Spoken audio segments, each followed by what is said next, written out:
busy na sila bay, nagpadala na sa para sa pampabukabay.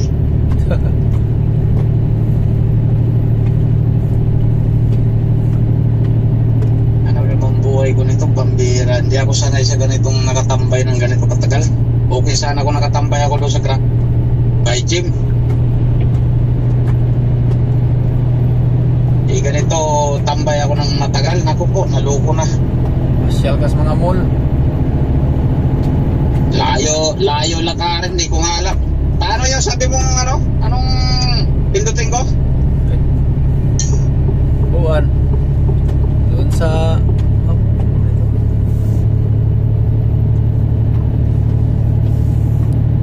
sa Google Maps? Google Maps, oo. Tapos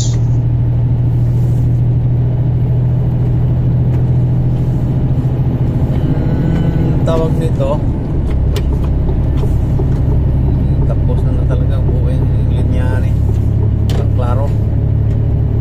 Why klaro yung linyahan eh.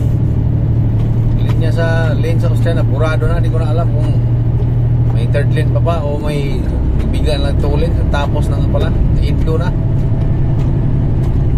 I-click mo na yung ano, yung Google, di ba, buksan mo yung Google Maps, tapos ngayon makita mo yung mga kalsada, tingnan mo dyan yung mga bus, anong bus dyan malapit sa'yo.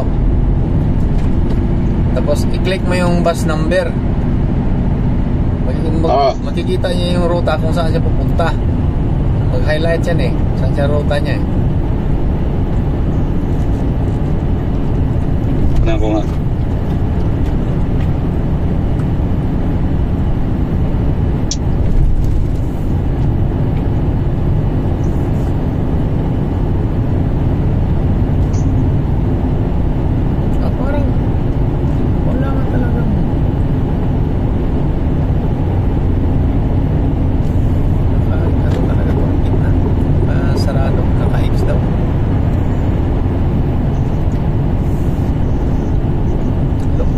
Transport ha.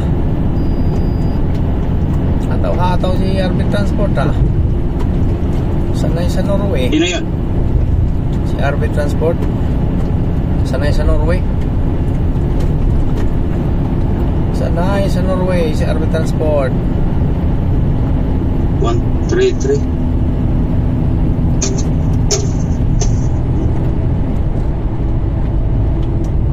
Video.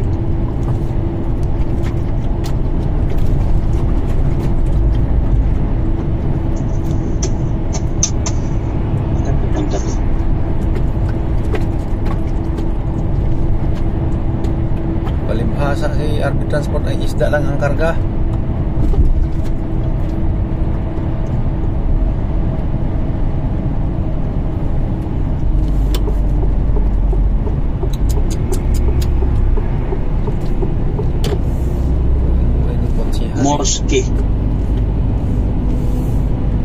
Morski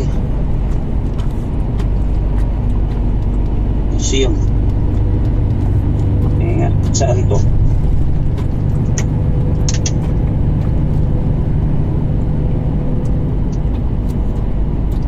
Hindi nangamba si Arbit Transport na ang daan ay medyo frozen itong ganitong sistema.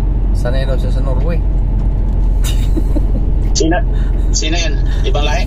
Si Arbit Transport,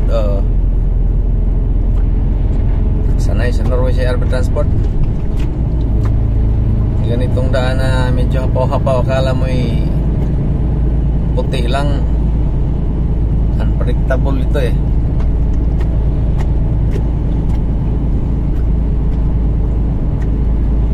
Sanay sa Norway si Arbit Transport.